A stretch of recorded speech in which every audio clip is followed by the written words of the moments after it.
How's things going, Pom Squad? I'd like to say thank you so much for clicking on this video. If you end up enjoying this content, then please like, subscribe, and maybe even a short sweet comment so I know I'm on the right path to your entertainment needs. Thank you and enjoy the video.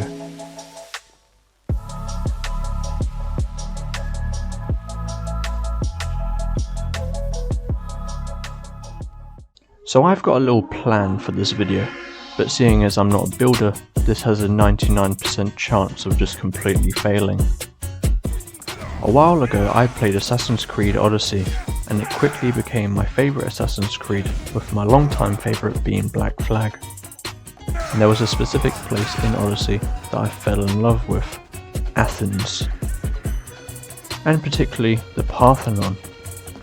It's something about the Parthenon that looks majestic, and something so simple and unique, yet gorgeous.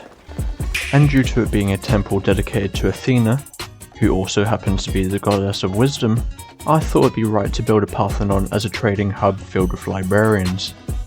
And what better place to have villagers than the village, which for the sake of everything great, we'll call MC Athena, because she's gangster in that. But last time I checked, the village population was very slim after I took 4 villagers for my little side project. And where does population growth usually come from? Yep, a hospital. So I found a suitable hill and got to work, chopping down the previous house and making a god-awful excuse for a hospital. Don't worry, I'll get around to changing it in a later date. Now it's complete and it's time to make all the beds for all these new residents to be sleeping in. What's going on here? 3 beds have been placed and another rail cart system has been set up. Here's my first patient. And the second one. All I need now is bountiful potato and carrots to excite them. And these 2 star-crossed lovers are with their first child. Maybe at that point I should have questioned the child leaving the room, but I'm not the smartest person around. So after some deconstruction of the rail system and a night away making more beds, I came back to something tragic. And they were gone and I was back at stage 1. Having repeated the previous steps, and I'm back with a redesigned rail entrance and secure villagers. Now this could be classified as a success. I collected iron from the iron farm and placed all I could for the beacon before going to the nether for loads of quartz. It wasn't long before I made my way to the netherite strip mine and started clearing all the quartz and magma I could find. With about 2 stacks of quartz blocks to my name, I thought it would be enough for this build. Oh how I was wrong. I got a bit distracted and started designing the layout for the houses before going to the mountain, getting a sense of the view Athena will have. So to not bore you with the flattening of the mountain, I thought I'd give you a little bit of a history lesson on the Parthenon.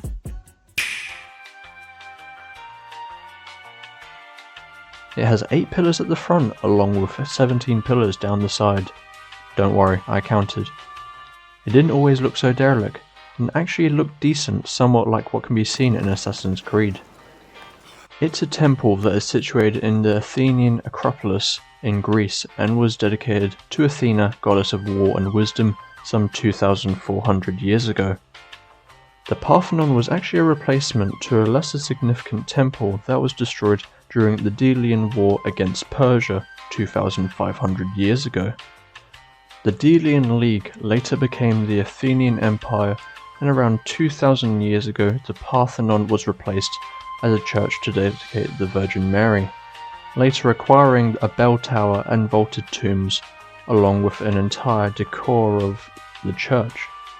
Then 600 years ago it became a mosque from the Ottoman conquest as punishment for the Athenians' plot against Ottoman rule.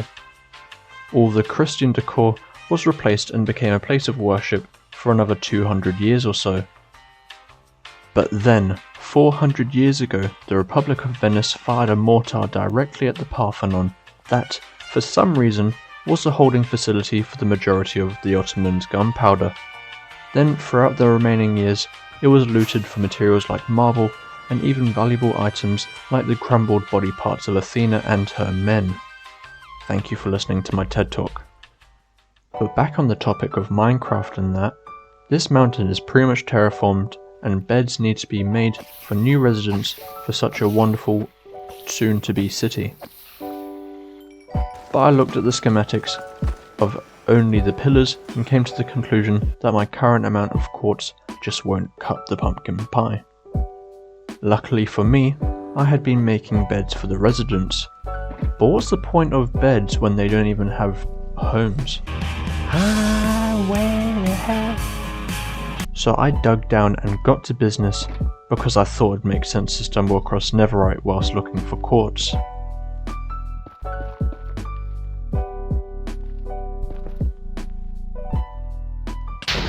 First bed, and what are the chances?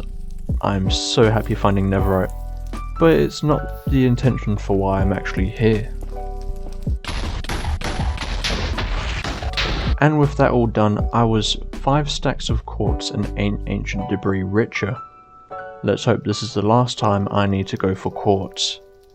After some simple pillar making, the outside of the Parthenon was complete. I stupidly decided to fill in all the uneven ground with cobblestone and extract the dirt, really showing my skyblock roots.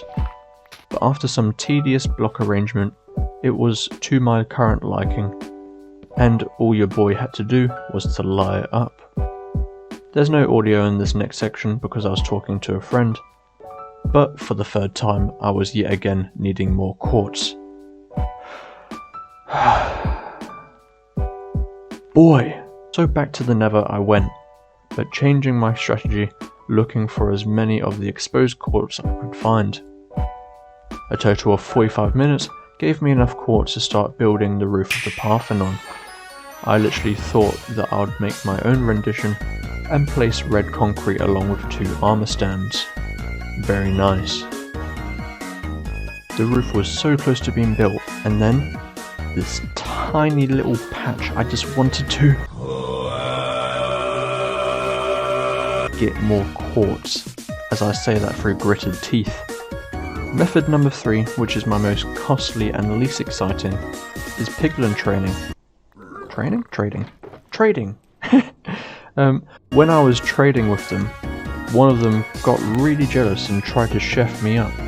Luckily his boys are here, otherwise I would have turned him into a Caesar salad.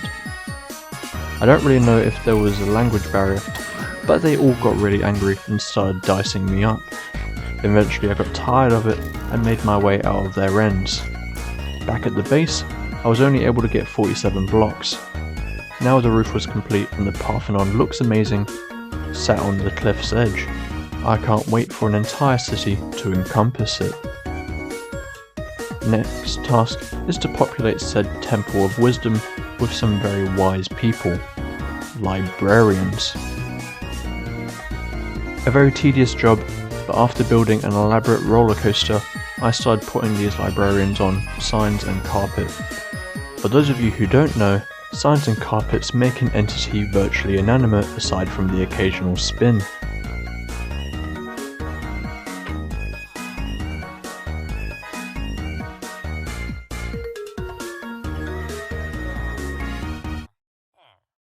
Once they were all put in, I had to designate types of books that I needed. The main reason for doing this is to get a mending book. Other reasons are to get maxed out enchants. So, to say the least, I won't be using netherite until I get these good enchants. Getting villagers to possess certain types of books really took loads of time, so much so that I nearly broke my axe. I didn't notice I had a hard-stuck villager as a blacksmith, so I took him back and ensured he remained in the breeding pen. This has for certain been a long episode with 100 gigabytes of footage, but I hope it was entertaining nonetheless. If you enjoyed this video, then please be sure to like and comment. If you wish to see more of my beautiful face, then please be sure to subscribe for future videos.